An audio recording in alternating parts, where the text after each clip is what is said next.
Ibadah amma ba'd.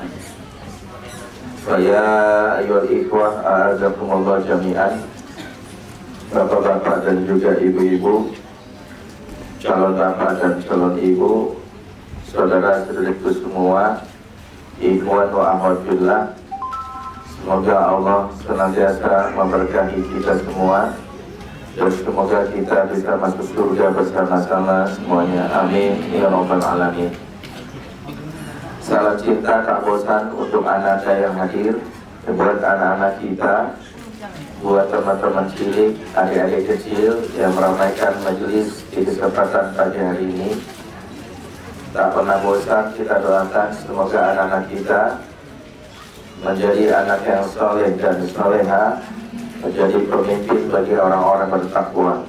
Rabbana hab lana min azwajina wa dzurriyyatina qurrata a'yun waj'alna lil muttaqina imama.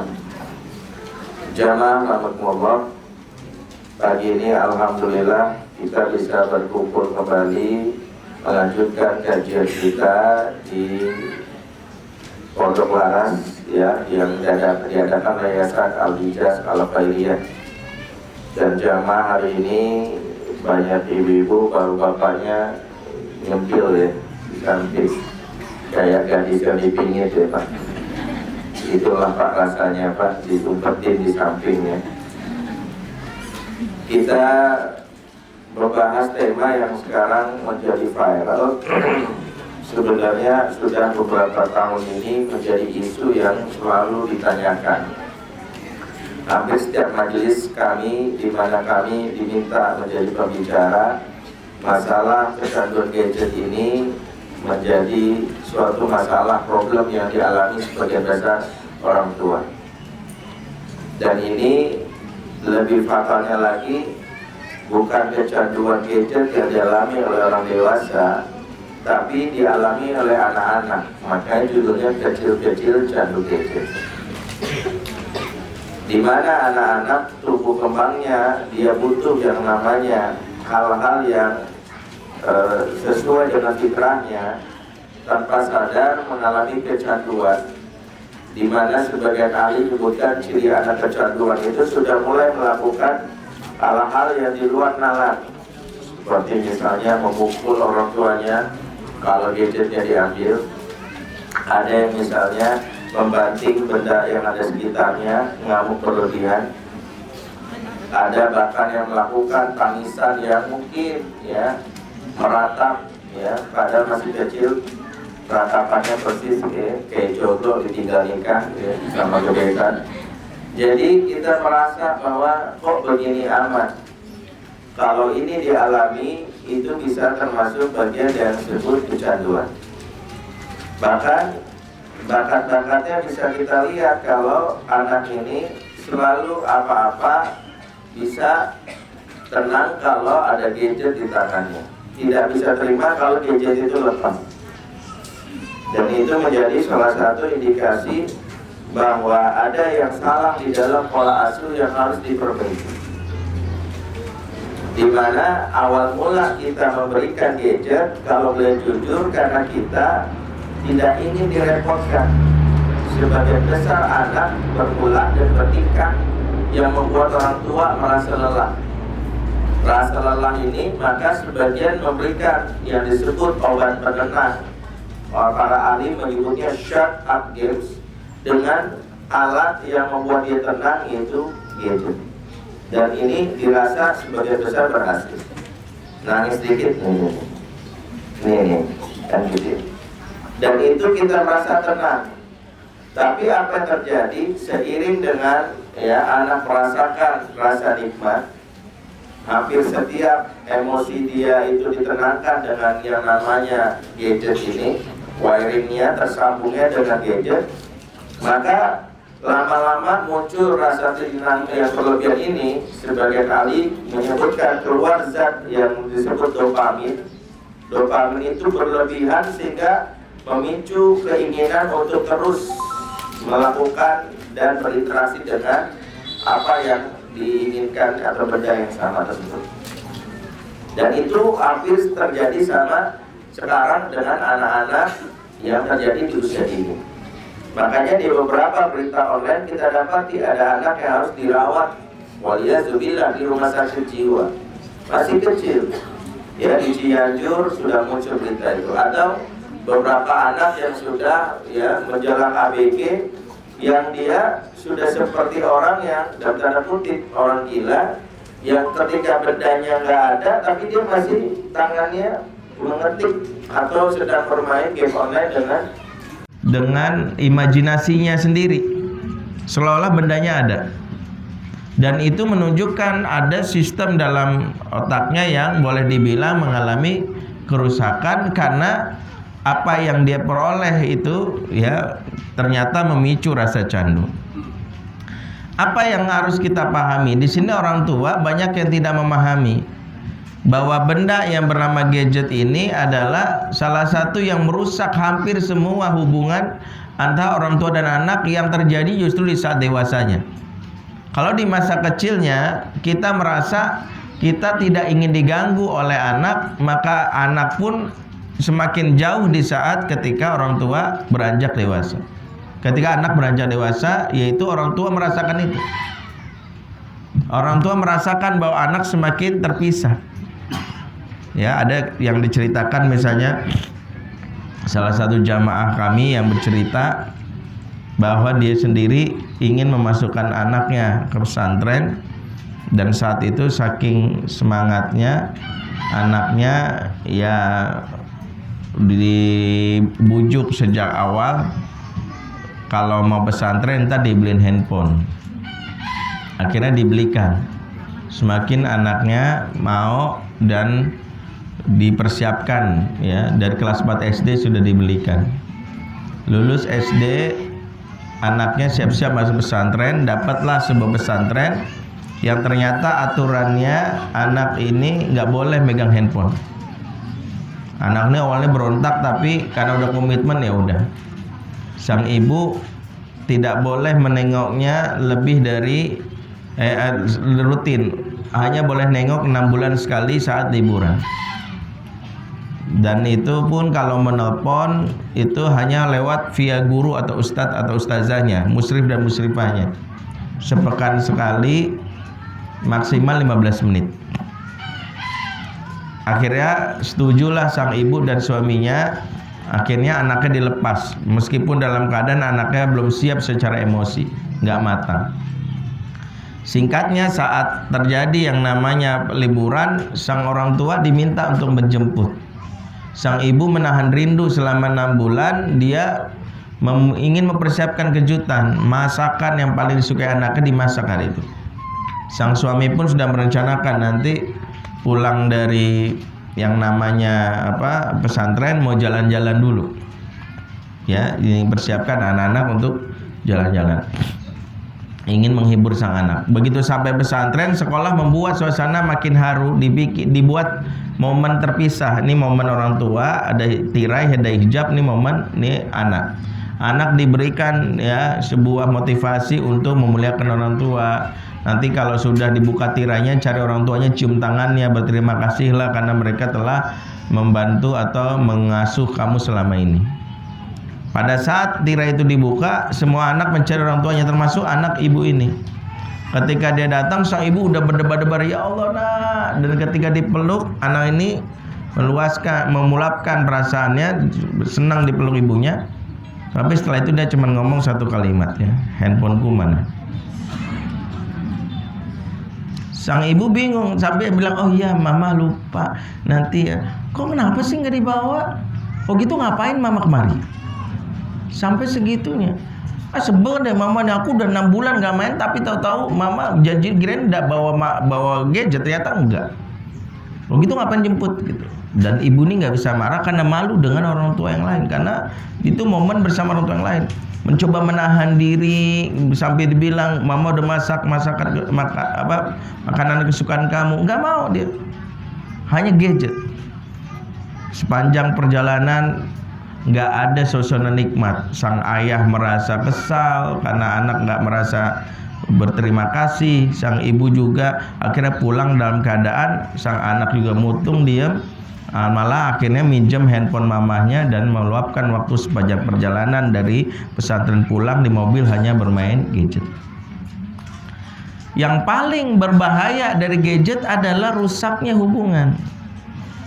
Dan itu tanpa sadar orang tua melakukannya karena ingin menyelamatkan dari rewelan dan tangisan saat anak masih kecil. Sebagian rewelan tangisan itu dianggap annoying, mengganggu. Sehingga untuk membuat mereka itu tenang kita berikan, tapi efek panjangnya adalah anak sudah terputus koneksinya dengan orang tuanya tanpa sadar. Dan ini sering saya ingatkan, ketika anak menangis dan kita memberikan nih, maka anak hari itu belajar sebuah pola. Jika kelak aku sedih, ada gadget akan menghiburku. Jika kelak aku menangis, ya ada YouTube sebagai teman setiaku, ada Halilintar sebagai penghiburku. Ya Asyap kan gitu. Anak-anak mendapatkan itu tanpa sadar, polanya terus. Pola nangis gadget, nangis YouTube, nangis Upin Ipin, nangis ini. Itu polanya. Lupa bahwa justru momen-momen ketika sedih yang sebut saya bilang ya, yang mungkin udah baca buku yang saya tulis Fatherman. Fatherman itu ada momen yang saya sebutkan di situ, ada momen parenting yang sangat berharga, itu momen ketika anak menangis. Ya. Jadi kalau anak menangis, itu momen berharga, terimalah itu. Makanya kalau orang tua zaman dahulu, ketika anak menangis, kita tahu, walaupun dulu nggak ada ilmu parenting, seminar-seminar, kajian-kajian, buku-buku mungkin nggak ada, tapi naluri sebagai seorang ibu dan ayah itu jalan.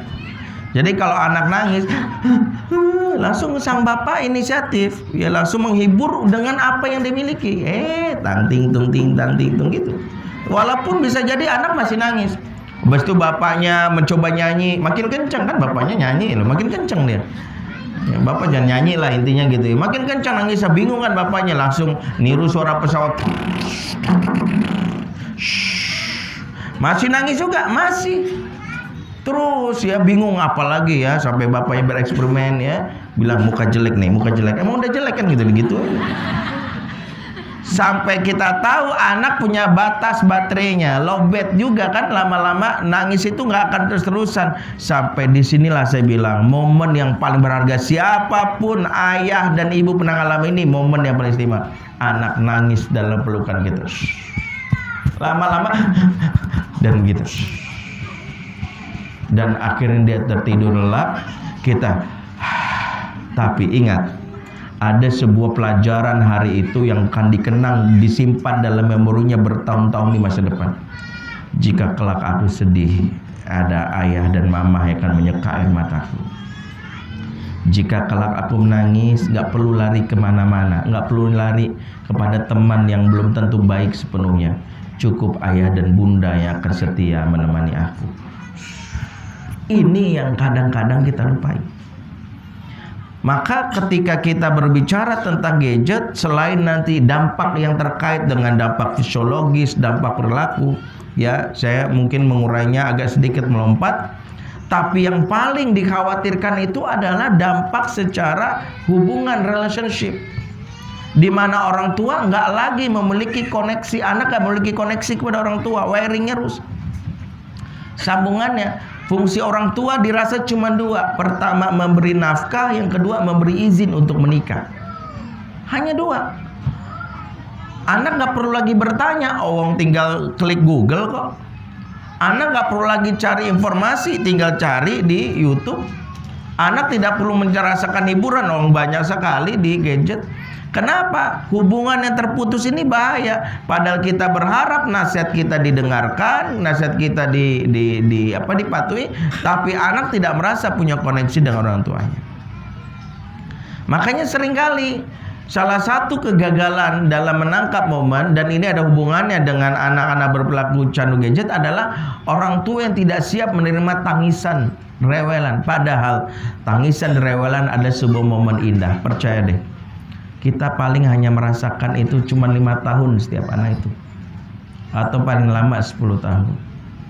Kelak ada masanya kita akan duduk sambil menatapi ruang tamu yang kosong, di mana saat itu kita hanya melihat tembok yang bersih, ya, baju yang tertata rapi, rumah yang tidak lagi terdengar teriakan tapi sepi. Di masa itu kita akan merasakan, ya Allah, sekiranya diizinkan waktu berulang, kita akan merindukan masa-masa ketika ada air yang tumpah, ketika ada adik dan abang yang saling meledek, abang nakal. Kita akan merindukan saat dimana tembok itu dicoret-coret. Kita akan merindukan di saat mereka berantakin kertas, bahkan krayon bertebaran di mana-mana. Saat kita tua, di saat itulah kita akan merasakan bahwa apa yang kita sesali waktu anak berusia dini, ada sesuatu yang kita harapkan berulang di saat tua. Hanya kita merasa, kita nggak merefleksikan, karena kita merasa bahwa tenangnya mereka adalah sebuah hal yang kita harapkan. Padahal ketenangan mereka di masa kecil justru adalah membuat makin terputusnya hubungan kita dengan orang tua. Tangisan mereka ada tanda bahwa rumah ini masih hidup, adanya kehidupan, adanya anak yang memang diiringi dengan air mata, dan itu biasa saja. Anak mengungkapkan perasaan karena saking nyamannya, dia bebas menangis, dia bebas tertawa, dia bebas menunjukkan apa yang dirasakan. Itu menunjukkan bahwa rumah ada tempat yang nyaman untuk dia mengekspresikan segala apa yang dirasakan. Ketika anak masih kecil ingin mengganggu kita, bersyukurlah ada masanya dia nggak akan mengganggu kita lagi. Saat dia nanti tua, diambil dia, kalau dia perempuan, sama suaminya, dan seorang ayah yang bisa menata. Mana yang dulu suka narik-narik baju nih, mana yang dulu terbiasa untuk gendong, itu nggak ada. Ketika seorang anak laki-laki kita minta ngekor selalu ke masjid, bahkan kita sholat selalu ganggu, ada masanya dia nggak pernah mau lagi. Ketika kita berangkat, kita bilang, nah ikut ayah, yang nggak mau. Aku ada janji sama teman. Ada masanya mereka nggak akan mau lagi sama kita. Tapi kita terlalu cepat untuk mengusirnya dari kehidupan kita. Terlalu cepat. Padahal cuma 10 tahun paling lama. Dan ketika itu kita akan merasakan, ya Allah, masa-masa ketika direwel itu indah.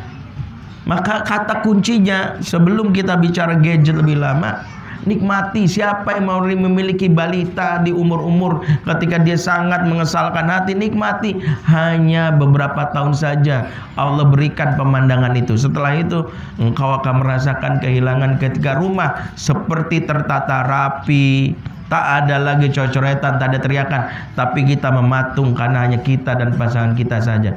Anak sudah beraktivitas sesuai dengan maunya dia. Kalau dia kuliah, dia maunya pulang malam. Kalau dia sudah menikah, dia mungkin jarang menegur kita. Kita hanya berdua, dan kita akan merindukan 5 anak yang dulu pernah menumpahkan air, cat, krayon, kertas bertebaran. Adalah momen-momen yang gak akan pernah terulang. Momen-momen yang akan merasakan itulah bahagianya jadi orang tua. Ya makanya kenapa ini berkaitan dengan salah satu kenapa saya mencoba mencari cara untuk menghibur diri. Saya punya anak 5. Yang pertama sudah kuliah di Mesir, sudah sepi. 1 abangnya sudah nggak ada, tinggal yang nomor 2 laki-laki juga, 3, 4, 5 perempuan.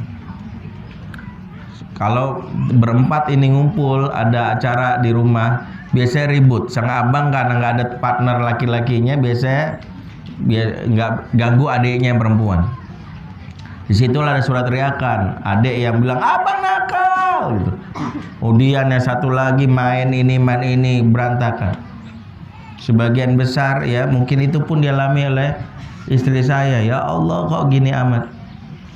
Tapi begitu saya sadar bahwa ini momen yang mungkin hanya saya rasakan 2 atau 3 tahun lagi. Ketika ya abangnya nanti pesantren, saya bilang kita akan kehilangan momen itu. Mungkin rumah ini hanya dengan 3 orang putri itu dan mereka kalem-kalem semuanya. Nggak ada lagi teriakan-teriakan itu. Makanya saya ketika itu saya alami berubah tadi perasaan merasa kesal menjadi sesuatu yang saya nikmati. Ya saya bikin kopi, ini terus terang saya bikin kopi, saya kasih ke istri saya usap punggungnya, nikmatin ya. Cuman 2 tahun lagi si abang ini akan pesantren. Kakaknya sekarang udah di Mesir. Kita aja nelpon paling berapa seminggu sekali. Dia paling cerita itu jarang. Kadang-kadang nelpon juga gak nyambung karena bedanya 5 jam. Kadang dia nelpon ketika kita lagi jam sholat, atau ketika udah malam dia nelpon kita udah tidur. Cuman 2 tahun lagi abang nanti akan pesantren. Rumah kan 3 orang putri perempuan ini tidak seheboh. Kemudian saya nikmatin. Ketika abangnya iseng nggak saya larang. Saya cuma bilang, abang jatah godain adik 5 menit ya. Abangnya makin kuat tuh 5 menit gitu. Adanya, Abi aku digodain terus. Ya udah kamu bertahan aja 5 menit. Kalau kamu masih mau, ya kamu boleh melawan kok dan sah mempertahankan harga diri kamu.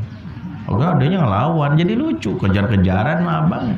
Abang dikejar sama adanya. Akhirnya tuh suasana yang tadi sedikit mengesalkan jadi hiburan. Saya senyum di depan istri. 2 tahun kau udah pesantren gak lagi. Dan nanti ketika dia sudah kuliah lebih jauh lagi. Bersabar. Setelah suasana berantakan, main-mainan sudah nggak jelas di mana, rumah bak kapal pecah, saya bilang sama istri, yuk peluk masing-masing mereka, ucapkan makasih, makasih ya nak, Abi terhibur. Kemudian saya bilang beresin bareng yuk, beresin bareng, ya udah masing-masing beresin. Sekarang setiap hari bu, tadi sebelum berangkat sekolah pun gitu lagi. Selalu ingin dekat sama kita. Makanya ketika anak masih rewel, saya mau ke musola, Abi ikut, saya selalu mengingatkan diri, harus jangan pernah nolak. Ada kalanya dia nggak mau ikut lagi. Abi ikut, pokoknya mau ke musola ikut, ya sudah, ayo. Mungkin cuma 3 tahun lagi. Nanti kalau dia umur yang paling bungsu 3 tahun. Nanti kalau dia umur mungkin 7 tahun, mungkin udah nggak mau lagi. Atau paling lama 10 atau 7 tahun lagi, umur 10 tahun udah nggak mau lagi. Mumpung masih ada ya, maaf. Ini meringkas dari sebelum kita berbicara tentang masalah kenapa anak candu gadget. Karena ada paradigma mendasar dari orang tua yang tidak siap direwelin dan akhirnya memberikan sesuatu yang justru akan membuat kita menyesal, yaitu tadi gadget. Jamaah rahimakumullah. Kalau berbicara tentang dampak, saya sepertinya sudah pernah menyampaikan dalam forum ini, dan pembahasan dampak gadget ini secara perilaku juga banyak sudah saya sampaikan kalau tidak salah. Dan ini menjadi sebuah pengingat, setiap sesuatu yang berlebih-lebihan, apalagi memberikan efek candu, itu tidak baik di dalam Islam. Bahkan itu bisa merusak yang disebut sebagai israf dalam Quran, termasuk sesuatu yang dimintakan ampun kepada Allah selain juga dosa. Allah mengajarkan kita doa dalam surat Ali Imran 148 atas 2 hal. Ya, ini dibahas oleh para ulama. Rabbana ighfir lana dzunubana wa israfana fi amrina wa tsabbit aqdamana wansurna 'alal qaumil kafirin. Ya Tuhan kami, ampunilah zunub, dosa-dosa kami, wa israfana fi amrina, dan perbuatan kami yang berlebih-lebihan. Israf maknanya adalah sesuatu yang mubah, yang sejatinya boleh, tapi berlebihan ujung-ujungnya membawa petaka. Makan itu mubah, tapi kalau berlebihan, kekenyangan, bisa menyebabkan penyakit. Itu israf, maka menjadi sesuatu yang disebut para ulama menjadi dosa baru. Tidur boleh mubah, tapi berlebihan menjadi malas, bahkan menimbulkan penyakit. Sesuatu yang mubah berlebihan jadi israf. Nah, hukum asalnya gadget adalah mubah, tapi kalau sudah berlebihan maka akan menjadi sesuatu yang berbahaya, baik orang tua maupun anak.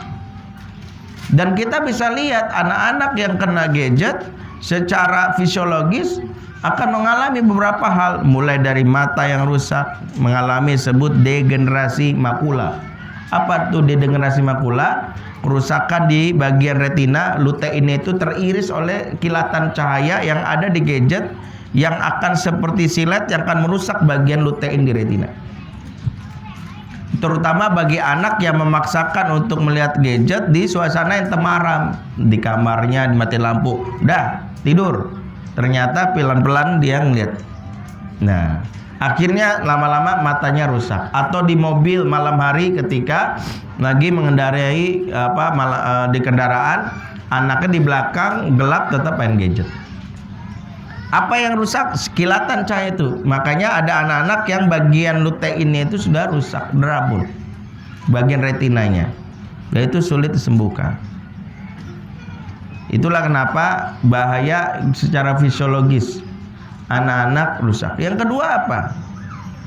Mengalami yang disebut repetitive strain injury, karena seringnya dia memegang atau membungkuk karena melihat sesuatu, bagian tulang belakang seperti bungkuk. Kalau tangan sebagai karena dia main game, maka tangan cenderung kapalan istilahnya, repetitif karena sering.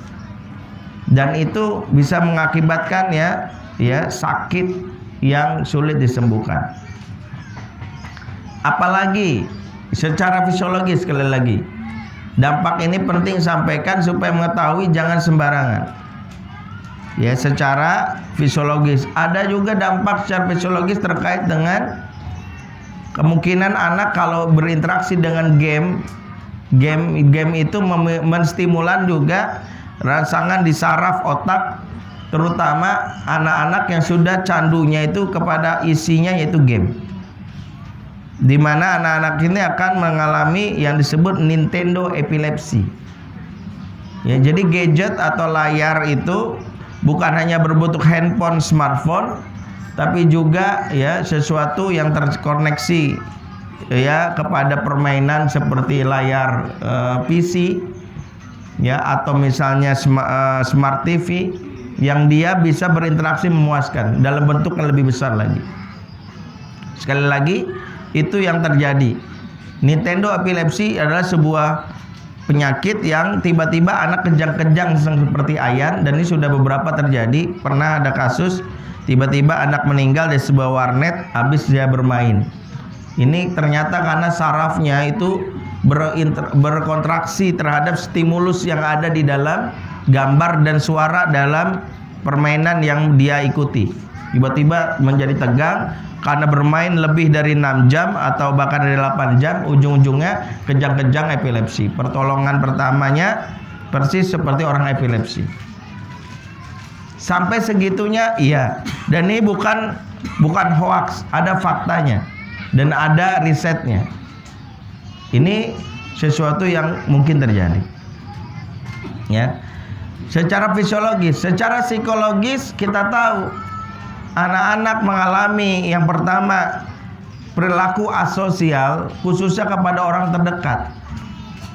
Tidak terkoneksi kepada ayah dan bundanya. Kalau berbicara tidak menatap bertatapan tapi sambil melihat ke layar. Tidak menyimak, tidak menjadi pendengar yang baik. Bahkan tidak peka dengan keadaan sekitar. Kelak dia akan muncul jadi orang-orang yang cuek. Kalau ada kecelakaan, yang ada buru-buru moto, ya. Dan ini banyak. Saya kemarin wawancara oleh Hasanah 7 bagaimana sebagian kita punya tradisi memviralkan kejadian kecelakaan sebelum menolong. Karena ada kepuasan seolah-olah dia orang pertama dapat informasi tersebut. Dan ini bahaya, asosial. Jadi nggak peka. Pernah saya contohkan kalau anak zaman dahulu bisa memahami cepat koneksinya, bahkan kenal tetangga yang jauh. Kalau ditanya tahu rumah Pak Haji Abidin nggak? Oh tahu. Lurus terus, nanti ada sungai nyebrang, kemudian lewatin hutan kira-kira 300 kilo, turun lagi ada lembah, ya habis itu naik getek, ya kira-kira 2 minggu baru sampai misalnya. Kenapa? Jauh dia pergaulannya, karena dia bisa terhubung lokasinya. Tapi kalau anak zaman now kadang-kadang tetangga sebelah aja nggak tahu. Rumah Pak RT nggak tahu, pada sebelahnya. Kenapa begitu? Karena dia memang nggak terbiasa untuk berinteraksi sosial. Bahkan di ruang-ruang publik yang sejatinya dulu menjadi ruang percakapan, ngobrol, warung kopi, itu sekarang udah sepi. Kalaupun ada orang nongkrong di kafe, pembicaraannya sekedar basa-basi, tapi lebih banyak mereka mencari wifi. Wifi itu membuat dia tidak terkoneksi kepada lawan bicaranya, tapi terkoneksi kepada di luar lawan bicaranya. Dan itu terjadi. Bagaimana kurangnya obrolan di dalam keluarga, ya, duduk di meja makan tapi tidak tersatukan jiwa mereka, hanya fisik yang berkumpul tapi jiwa tak berkumpul.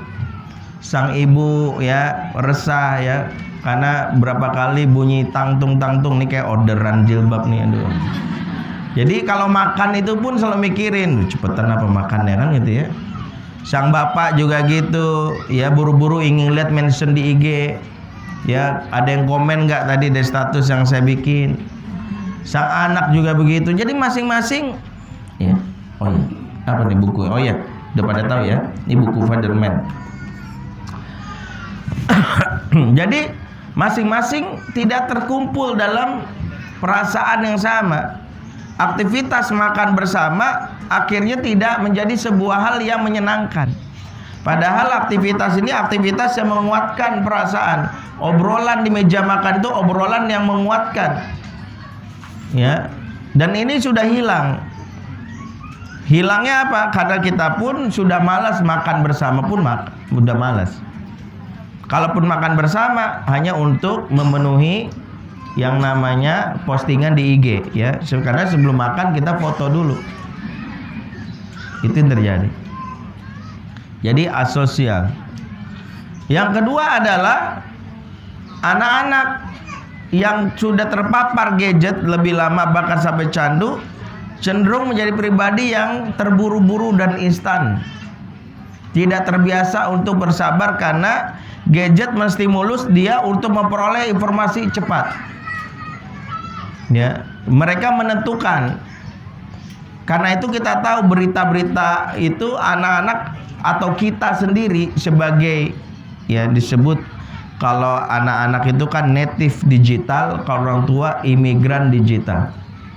Imigran digital artinya kita nih berpindah dari dulu pernah merasakan interaksi di luar rumah, lapangan pernah kita ramaikan, pernah hujan-hujanan di sawah, di kebun, dan itu beralih dengan kondisi kita memakai gadget, sehingga orang tua disebut imigran digital.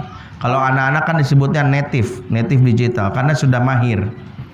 Sehingga karena sudah mahir itu membuat anak-anak cenderung mereka hari-harinya nggak bisa lepas dan membuat mereka kebutuhan untuk interaksi terhadap gadget itu tinggi. Ya. Dan apa yang terjadi? Mereka dipaksa untuk melihat informasi itu dalam satu waktu dengan cepat, instan. Kita perhatikan berita-berita sekarang sudah merujuk nggak penting lagi. Ya karena penting judulnya saja sudah membuat orang terpuaskan. Judulnya saja.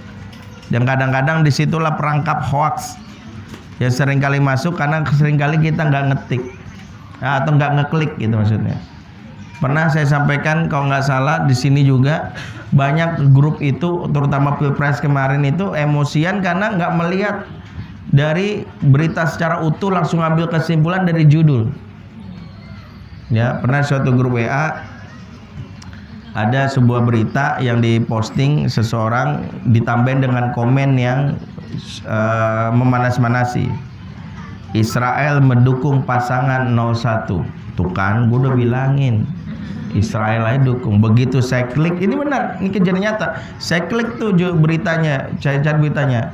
Beritanya gini, seorang supir angkot bernama Israel Situmeang mendukung pasangan 01 membawa kawan-kawannya berjuang memenangkan pasangan tersebut. Salah nggak beritanya? Benar. Tapi framingnya ketika dikirim ke grup WA pakai tambahan. Bayangkan Israel aja menjajah Palestina mendukung pasangan 01.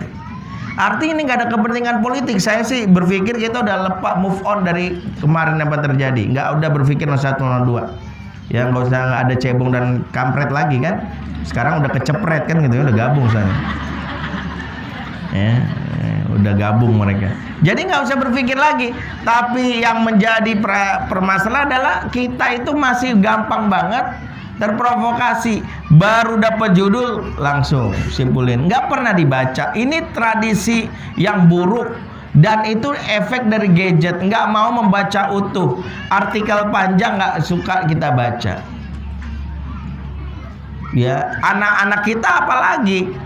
Jangan mengharapkan anak mencintai buku di zaman now ini, karena mereka membenci buku karena mata mereka sudah terlatih glue to the tube, fokus ke tabung, ke layar. Jadi kalau mata mereka dari kecil terbiasa begini, maka mereka itu terbiasa untuk nggak bergerak. Dan membaca buku itu membuat mereka lelah, karena buku membuat mata bergerak dari atas ke bawah dan kanan ke kiri, karena mereka harus melihat. Sementara kalau layar itu mereka yang fokus, layar yang bergeser, tutup, tetap, kan begitu. Maka sering saya ingatkan juga bahwa banyak dampak secara psikologis, terburu-buru, hoax, instan, ingin cepat. Yang paling fatal dampak juga berikutnya adalah generasi yang tidak tangguh. Tidak tangguh ini apa? Mereka terbiasa untuk flight dari situasi di dunia maya dan mereka representasikan di dunia nyata. Kalau di dunia maya kita punya akun FB, ada yang komen nyakitin, blok, ya kan? Ada teman kita yang kira-kira statusnya nyindir-nyindir kita atau kelompok kita, unfriend. Ada yang kita follow sebuah akun tiba-tiba nyebelin, unfollow. Sebuah grup WA yang kita masuk di dalamnya tiba-tiba memposting yang nggak mengenakan hati kita, left, unfriend, unfollow, blok. Adalah kebiasaan-kebiasaan anak-anak termasuk kita di dunia maya. Sebagian akhirnya merepresentasikannya di dunia nyata. Kalau sebagian orang tua mungkin nggak seperti itu, karena dia berada di dua waktu yang berpindah. Kita ini kan nggak sepenuhnya native digital tadi. Kita ini imigran. Tapi anak-anak sudah terlatih polanya. Nggak suka blok, nggak suka left, nggak suka unfriend. Maka kita lihatlah gejala perilaku anak-anak sekarang yang cenderung meninggalkan kalau nggak suka. Sekolah baru 2 minggu pindah kalau nggak suka. Habis gurunya nggak ada jenggotnya, nggak ada nyamuk, kan ahwat. Oh ya, ahwat nggak ada jenggot. Dia nggak suka, pindah, ada alasan, aku nggak mau. Akhirnya sekolah ini nggak mau, ujung-ujungnya homeschooling. Ingat, homeschooling itu nggak sepenuhnya orang-orang yang kita banggakan, karena anak-anak homeschooling itu udah 2 kategori. Ada homeschooling ideologis karena dia paham, sistem pendidikan kita ini nggak benar semuanya, siapa yang didik anak saya homeschooling. Maka ini disebut homeschooling ideologis. Ada homeschooling tragis. Siapa anak yang homeschooling tragis? Nggak siap sekolah di mana-mana. Ini kejauhan, ini gurunya nggak bagus, ini fasilitasnya nggak bagus. Ujung-ujungnya udahlah di rumah aja. Apa yang terjadi sama anak homeschooling tragis? Terbiasa untuk fly. Nanti saat dia menjadi seorang pekerja nggak siap. Banyak fresh graduate yang CV-nya tebal padahal baru lulus tahun yang lalu, tapi pengalamannya banyak. Jangan tertipu. Ini bukan pengalaman kerja, pengalaman resign. 2 bulan resign. Kenapa? Habis gajinya nggak bagus loh, ngapain gue? 2 bulan kerja resign lagi. Kenapa? Kejauhan dari rumah, capek juga tiap hari bolak-balik. 2 bulan lagi resign. Kenapa? Bosnya killer. Wah, ngomongnya nggak nyelekit, nggak enak banget. Gue cari yang lain. Begitu nilai 2 bulan lagi resign, 2 bulan resign, nggak pernah komit. Dan itulah petaka yang berikutnya terjadi di masa dewasanya kemudian. Pernikahan menjadi sesuatu yang main-main. Gampang cerai. Maaf. Angka perceraian meningkat terutama di kalangan anak-anak generasi milenial yang baru nikah. Semua bermula dari karakter yang selalu berpikir, kalau gua nggak suka, left. Maka begitu dapat suami nggak sesuai harapan, left. Dulu waktu ta'aruf ya perasaan kayak Song Joong Ki, sekarang kayak Song Gokong, left. Karena kita ngerasa, kita kan berhak bahagia, kita selalu berdalih, padahal selalu saya kalau ditanya, boleh nggak saya cerai? Saya bilang cerai itu sekarang bukan masalah boleh dan tak boleh. Cerai itu menunjukkan Anda kuat atau Anda lemah. Lelaki yang lemah yang gampang cerai, perempuan yang lemah yang gampang gugat cerai. Meremehkan ikatan pernikahan. Kenapa? Perbaiki dulu. Udah terus terang perbaiki bertahun-tahun, baru udah usaha silakan putusin. Ini hanya karena Masya Allah ya pensil alis dihilangin suami, cerai. Aku kan nggak jadi bisa dandan. Bayangin suami sebel banget cerai hanya karena masalah yang padahal kalau kita lihat Quran, seorang Nabi Nuh menghadapi istri yang lebih bebal lagi. Urusannya bukan urusan dia lama dandan, nggak bisa masak.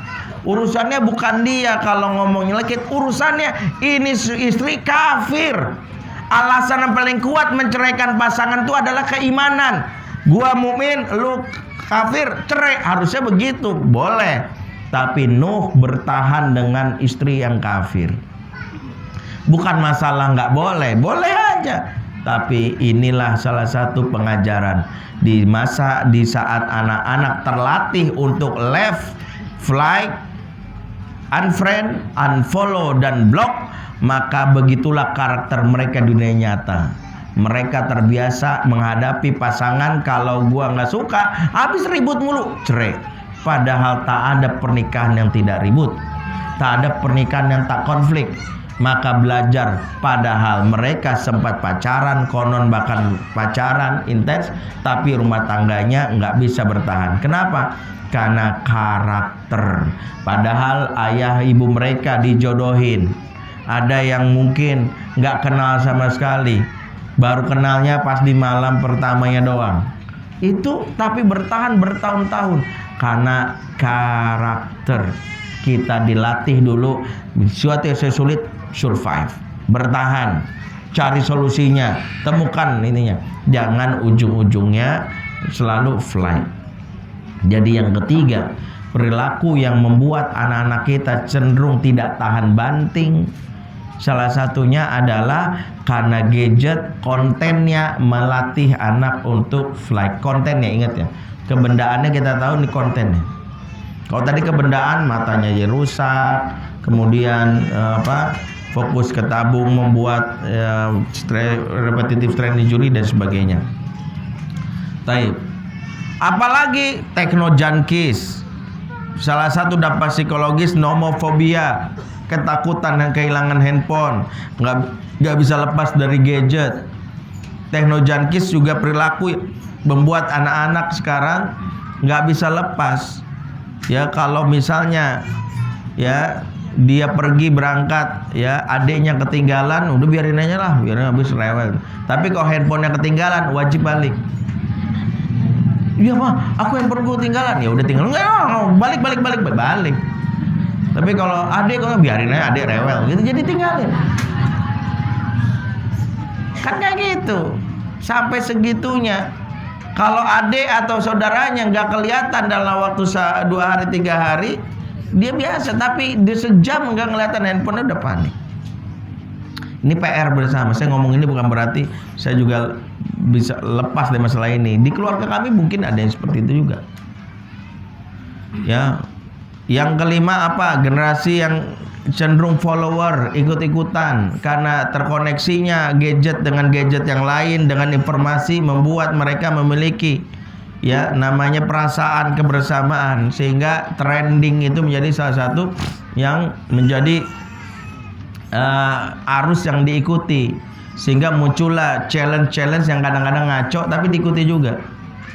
Karena mereka ingin bagian dari yang eksis di challenge tersebut. Eksis di dunia maya adalah masuk dalam arus yang dibuat oleh orang-orang yang konon mereka hanya ya menciptakan hal-hal yang ngaco-ngaco aja.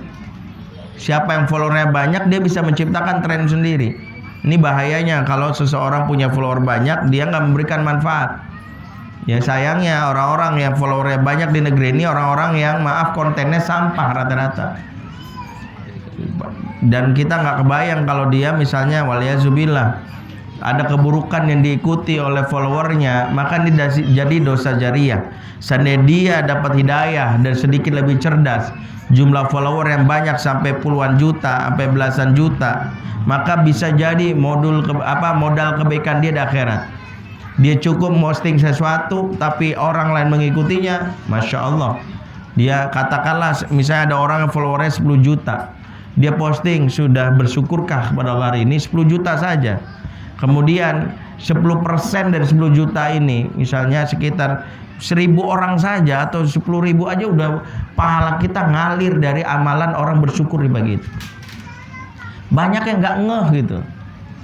Banyak nggak ngeh bahwa jumlah follower itu justru bisa membuat orang seharusnya menjadi juragan pahala di akhirat. Seharusnya kalau dia pandai, dia investor terbaik pahala di surga, di pahala di akhirat, masuk surga harusnya dia. Tapi banyak yang nggak ngeh, malah yang ada malah melakukan sesuatu yang ngaco, membuat orang niru keburukannya. Ada yang jumlah followernya banyak, malah ngajakin berbuat mesum, waliyazubillah, malah ngajarin kalimat-kalimat yang buruk. Nah ini banyak. Nah anak-anak kita jadi follower. Nah yang terakhir menjadi cenderung perilaku yang konsumtif. Konsumtif ya, karena memang menagih. Kalau udah kecanduan apalagi, udah nggak mikirin lagi, maunya adalah mengeksekusi hasil, tidak mau terlibat dalam proses. Dan ini ya secara psikologis berdampak. Nah sekarang pertanyaan, bagaimana Ustadz? Terus apakah anak nggak boleh sepenuhnya pakai gadget, padahal mereka harus berinteraksi dengan dunianya? Apakah sepenuhnya dilarang? Tentu tidak. Sekali lagi, hukum asal gadget itu adalah mubah. Hukum asalnya. Bahkan gadget ini diibaratkan seperti pisau.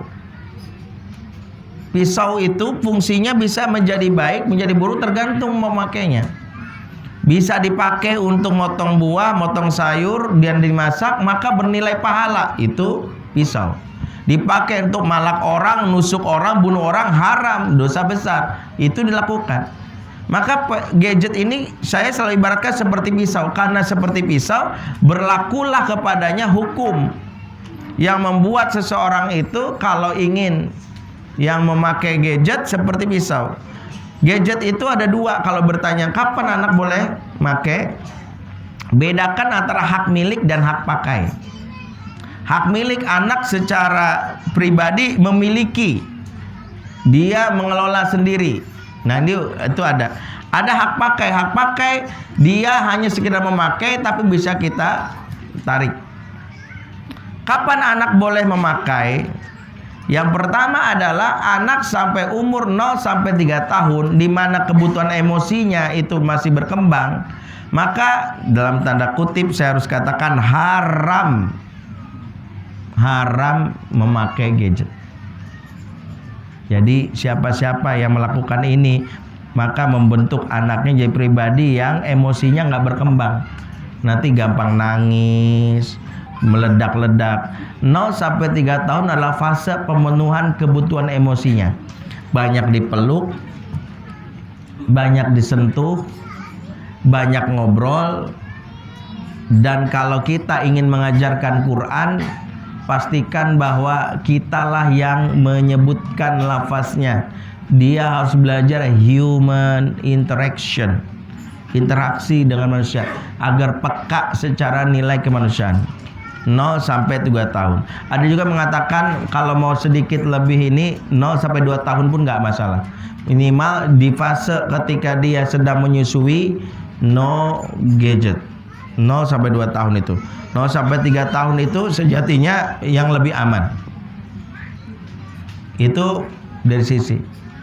Terus kapan dia boleh makai? Ingat, memakai itu dibagi menjadi 2. Memakai untuk sekedar memfungsikan, atau memakai untuk dia pinjam. Maksudnya gimana? Anak yang berusia 3 tahun, karena gadget disamakan dengan pisau, adakah ibu yang memberikan pisau sepenuhnya ketika anak minjam? Bunda, minjam pisau boleh nggak? Nih. Ada yang begitu, anak 3 tahun minjem pisau kita kasih. Kalau kita ada anak megang pisau aja umur 3 tahun langsung, jangan, jangan. Begitulah sikap kita kalau anak memakai gadget tanpa dibantu sama gadget.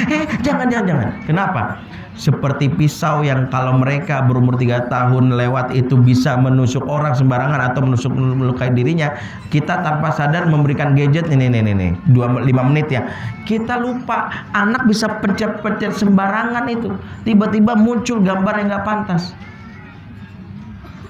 Padahal apa? Berarti boleh pakai, boleh. Caranya gimana? Seperti pisau. Mau ngapain? Aku mau potong nih, bunda potongin. Nah, terus ini hati-hati. Berarti apa kau gadget? Mau apa? Mau nonton Upin Ipin? Boleh nih. Dipegangin. Jadi bukan mereka yang megang. Sebagian besar orang tua yang membuat anak megang, zolim. Seperti kita memberikan pisau, begitulah gadget. Ada orang tua yang 3 tahun dikasih pisau sendirian. Dan 5 menit terbalikin. Nggak ada. Maka selalu saya bilang, emang nggak boleh sepenuhnya, boleh, tapi diginin maaf ada. Ulang lagi, udah setel lagi itu.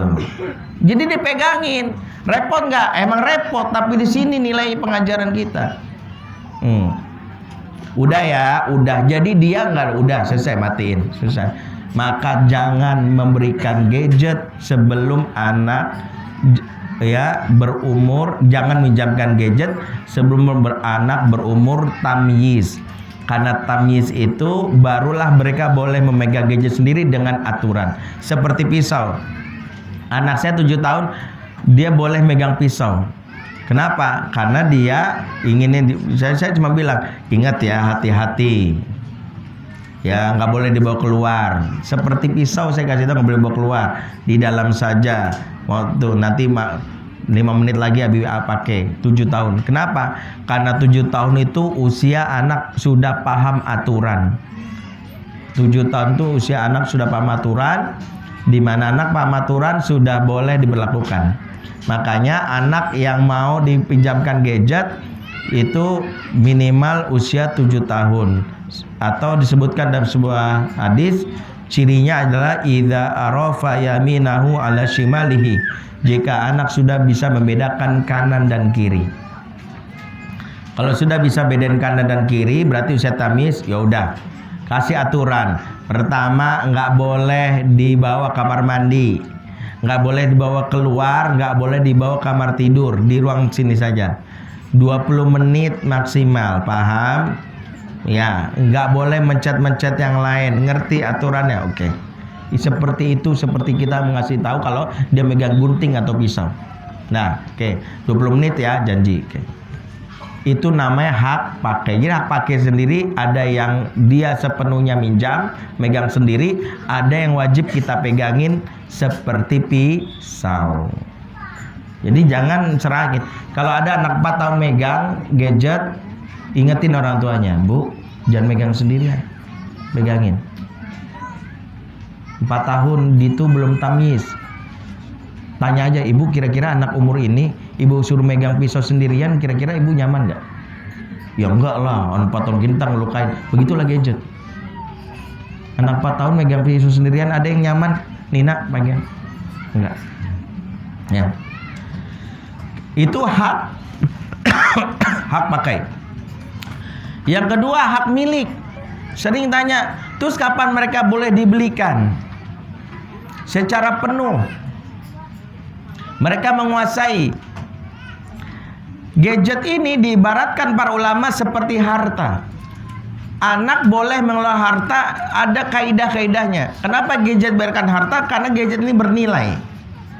Gadget ini bernilai karena seperti harta. Bahkan bisa jadi mahar kalau nikah karena harta. Ya, saya terima nikahnya Fulana binti Fulan dengan mas kawin sekotak handphone iPhone X, ya, dengan chargernya, dibayar kredit 12 kali, bunga 0% misalnya. Itu sah, boleh aja orang dia ini kok, dia harta. Berarti karena gadget disamakan seperti harta yang bernilai, maka anak boleh memakai gadget, memiliki gadget. Di dalam surat An-Nur 6 Allah menyelipkan di bagian tengahnya, wa in anastum minhum rusdan fadfa'u ilaihim amwalahum. Jika mereka sudah sampai usia rusda, maka serahkanlah harta itu untuk dikelola sama mereka. Ayat ini ditamsilkan atau dikiaskan, jika anak sudah berusia rusda, serahkanlah gadget yang harta itu untuk dikelola sama mereka. Apa tuh usia rusda? Rusda adalah tahapan usia tumbuh kembang anak setelah balik. Jadi fase terakhir tumbuh kembang anak setelah balik namanya rusda. Anak boleh memiliki gadget atau handphone di usia rusda. Kapan itu? Bagi laki-laki, ciri anak yang sudah bisa usia rusda atau megang gadget kalau dia sudah berani safar sendirian. Bunda, aku kangen nenek, aku mau ke Lamongan sendiri, boleh nggak? Kamu berani? Iyalah, masa seumur aku bisa, aku kan tinggal mesen naik bis di Pal, nanti tinggal turun, nanti di sana tinggal naik ojek. Bener berani? Iya. Kalau dia sudah berani, itu rusda, boleh serahkan gadget. Karena siapa yang sudah bisa menavigasi dirinya di dunia nyata, dia siap mengelola dunia maya di dalam genggamannya. Itu rumus pertama. Jadi jangan sampai serahkan anak gadget padahal dia sendiri masih takut. Untuk bayangin rumah di Depok ya, untuk ke Margo City aja mabuk ya, rumahnya di Kelapa Dua ya, sekalinya ke Beji nanya, ini Indonesia bukan? Indonesia luas ya, mau luas banget gitu. Kalau anak yang nggak ngerti, sampai dia nggak ngerti lokasi, berarti tandanya apa? Dia belum cukup diberikan untuk hak milik. Maaf nak, aku boleh nggak punya gadget sampai engkau berani safar sendirian? Itu tanda kau sudah layak. Kapan? Yaitu ukurannya safar sendirian. Anak saya kelas 2 SMA nih, yang kuliah di kelas 2 SMA sudah berani ke Singapura sendirian. Ya sudah. Ya kita komitmen sama omongan kita. Bi, aku kan udah ke Singapura sendirian kemarin. Iya udah, berikan. Dia sudah bisa. Ya. Kalau anak perempuan apa Ustadz? Anak perempuan ukurannya bukan safar. Anak perempuan bisa mengurus rumahnya, mengasuh adiknya seharian sendirian. Orang tuanya pergi, ayah ibunya pergi, dan ketika kita pulang dia nggak pingsan. Nah, itu tandanya sudah layak dia memiliki gadget. Rumah rapi, ya, piring dicuci, adiknya nggak rewel, ya. Pas kita cek, dikasih obat tidur, loh, pantas. Nah kalau udah kayak itu nggak boleh. Habis rewel banget, nggak, belum layak kamu. Kalau dia bisa menghibur adiknya, urus rumah, yang perempuan baru boleh. Nih, seribet itu Ustadz emang. Kalau pengen selamat, kalau nggak pengen anaknya selamat ya silakan, suka-suka hati. Pemakaian tergantung dari kebijaksanaan orang tua. Kalau pengen anak itu rusak ya silakan berikan di luar kaidah yang sudah ditetapkan oleh para ulama. Jadi kalau anak saya misalnya di sekolah butuh nih, ya udah harus ada grup WA, bikin aja di handphone Abi. Grup WA-nya, jadi kalau dia bilang, Bi, aku boleh lihat grup WA aku nggak? Nih lihat, boleh. Tapi untuk dia memilikinya, no. Yang SD nggak bisa, belum bisa. Nggak usah jauh-jauh, mau safar senang gimana? Ya kamu ke WC aja ditemenin.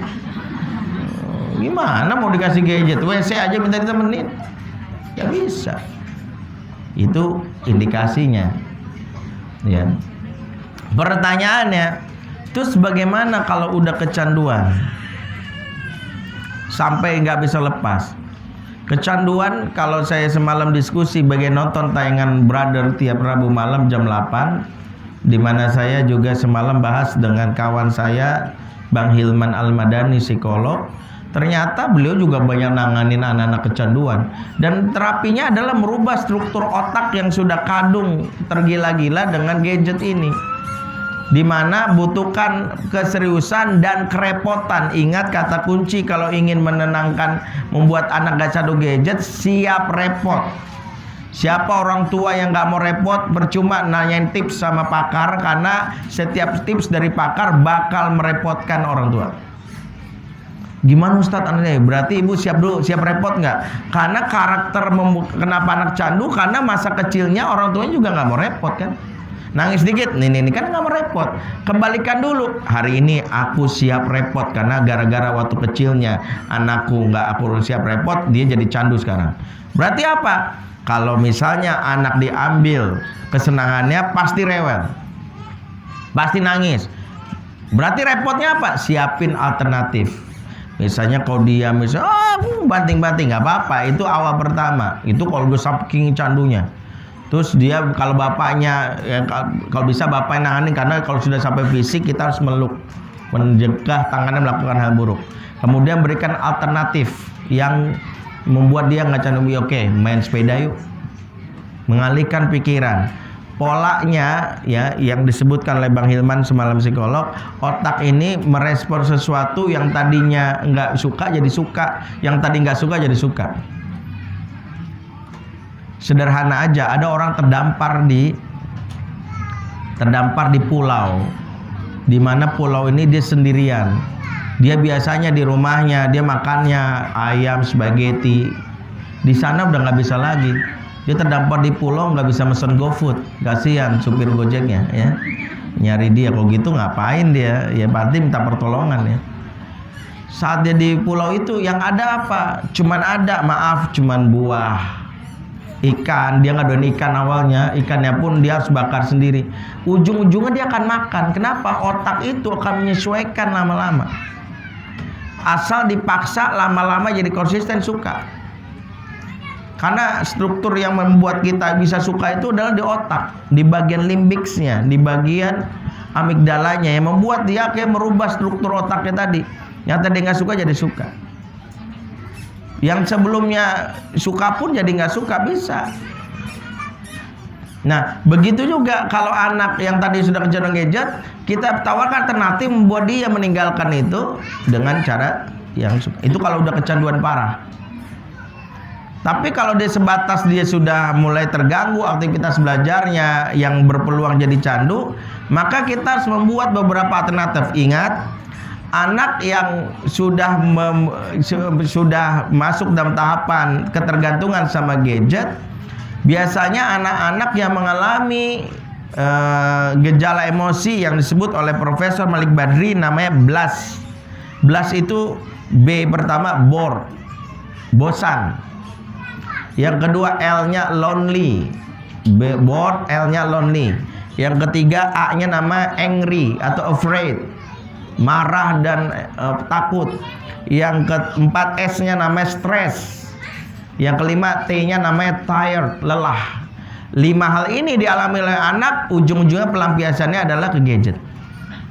Maka orang tua harus menjadikan sumbernya penghibur atas anak ini di mana? Yaitu menjadi orang tua yang dua. Kata kuncinya kalau ingin membuat anak itu tidak tertarik sama gadget, tanya ke orang tuanya.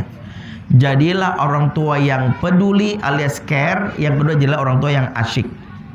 2, peduli dan asyik ya. Saya bikin buku yang sebagian udah pada baca, Father Man, mengajarkan ayah termasuk bunda. Bunda bisa melihat tipsnya di sini. Bagaimana menjadi orang tua yang bukan sekedar peduli. Maaf, kalau sekedar peduli, anak mungkin alhamdulillah merasakan, tapi zaman now anak butuh orang tua yang asyik. Kalau nggak asyik, ujungnya gadget. Kenapa? Keasyikan dalam gadget itu ada kebutuhan dasar anak. Anak tuh butuh yang asyik. Hiburan bagi anak tuh ibarat makanan. Kalau nggak kita kenyangkan dari kita, dia cari sendiri ke gadget. Yang asyik tuh gimana? Ya memahami kebutuhan dasar dia. Kan manusia punya 5 kebutuhan dasar emosi. Pertama dipahami, yang kedua dihargai, yang ketiga dicintai, yang keempat aman, yang kelima bernilai. Nah, orang tua harus memberikan itu. Anak kadang tidak merasa kebutuhan emosinya dipenuhi kecuali gadget.